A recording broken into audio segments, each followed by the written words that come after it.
Hello and welcome back to Exothermic Plays Games. I'm Exothermic and the date today is Sunday, June 16th, 2024. I've been doing a countdown of my favorite video games of all time through each day of the year, and coming in at number 199, finally changing another digit there, is Shadowrun.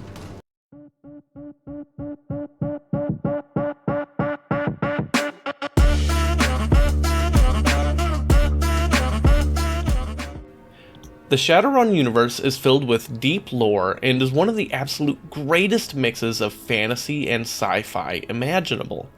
The tabletop role-playing games are deep, rewarding experiences with rich world building and fascinating ways to build your characters. In this Shadowrun game, gun go bang! All joking aside, it's an excellent multiplayer arena shooter. There's a lot to love about Shadowrun, and this game showcases much of it. You have 4 different playable races, each with their own strengths and weaknesses.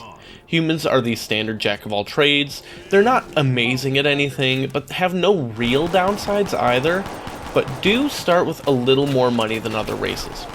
Trolls have high health, low magic, and have an automatic shield. The shield kicks in when you're hit and depletes the magic supply you see on the bottom left of the screen. Run out of magic, and they die like the rest of them. Dwarves, however, have a massive magic supply, but it replenishes very slowly. To compensate, they can drain magic from other nearby players or even from static magic abilities. More on those in a bit. Lastly, elves move the fastest, regenerate health outside of combat, and have a similarly large magic pool to dwarves, but without the slow regeneration. To compensate for those things, they have a relatively small health pool. Games start off with being able to spend some money on weapons, magic, and tech.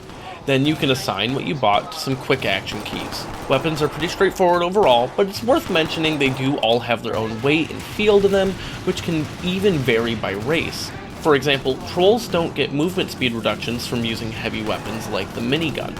Magic and tech are really the draw to this game. There's 7 spells. Tree of Life makes a literal tree that heals everyone nearby, regardless of which team they're on. Resurrect does exactly what it sounds like, revives someone that died. There are no respawns in Shadowrun, instead you have to revive your teammates. But be careful, if the person that revived you dies, you'll start bleeding out until you either die or someone else uses revive on you again. The best way to make sure people stay dead, however, is to keep shooting their bodies after you've killed them once. This can destroy them forever, and they're stuck watching the rest of the round without being able to do anything. Strangle creates crystal shards that block off an area and damage people that try to run through them. Gust is basically a knockback spell, which can be very helpful when defending a specific point, and is the only way to damage people using our next spell, Smoke. Smoke makes you basically invisible and untargetable. Then there's Summon, which creates a giant magical golem that defends an area. Lastly, there's, I think, the most fun spell, Teleport. This teleports you 8 meters in the direction you're moving. This can create a lot of interesting, skillful play and is tons of fun to use. For example, you can jump up to teleport through the ceiling and go up a floor. As for tech, there's 5 tech upgrades you can buy. First and simplest is the glider. Basically, double jump to toggle a glider. You glide. It's easy to understand, I think. It's actually very interesting to use in combination with the teleport spell to make yourself really difficult to keep track of and to be highly mobile. Next is Enhanced Vision, which allows you to see through walls and track enemies you otherwise wouldn't be able to see.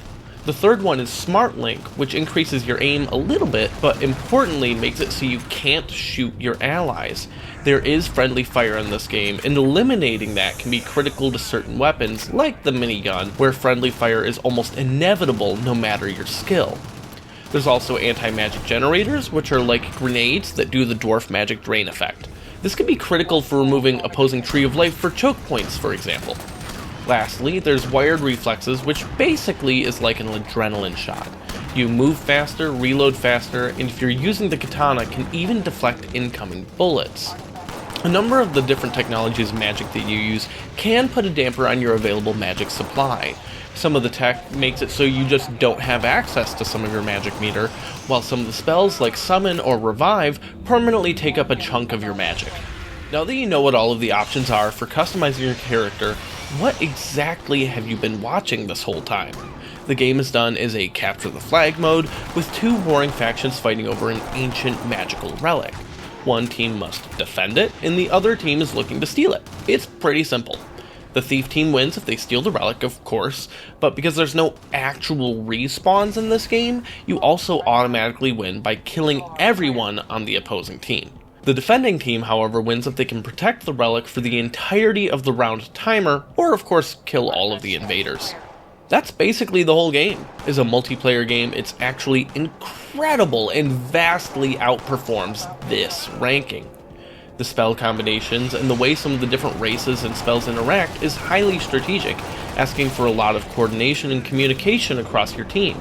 Even if you don't have a good way to communicate with your teammates, there's quick commands to communicate enemy locations and other important strategic information. The problem is that you still need an Xbox Live Gold membership to play this game multiplayer online. That's right, you still can. The official servers for this game are still live 17 years later. That being said, I've predominantly played this game against just bots, and they're fine, but they're also sometimes very dumb. The other disappointment with the game is that it is only this one multiplayer mode. There's a handful of maps, but no other ways to play the game, and no campaign at all. With such rich world building and really thought out character designs and opportunity for so many different playstyles, including stealth, the game is begging for a full-on campaign and just never got one. Regardless of that disappointment, it doesn't change that this is a top-tier multiplayer experience if you can manage to get two full teams with excellent communication in place. Join me tomorrow as I talk about my 198th favorite game, where I turn gaming logic on its head. Defend the exit point.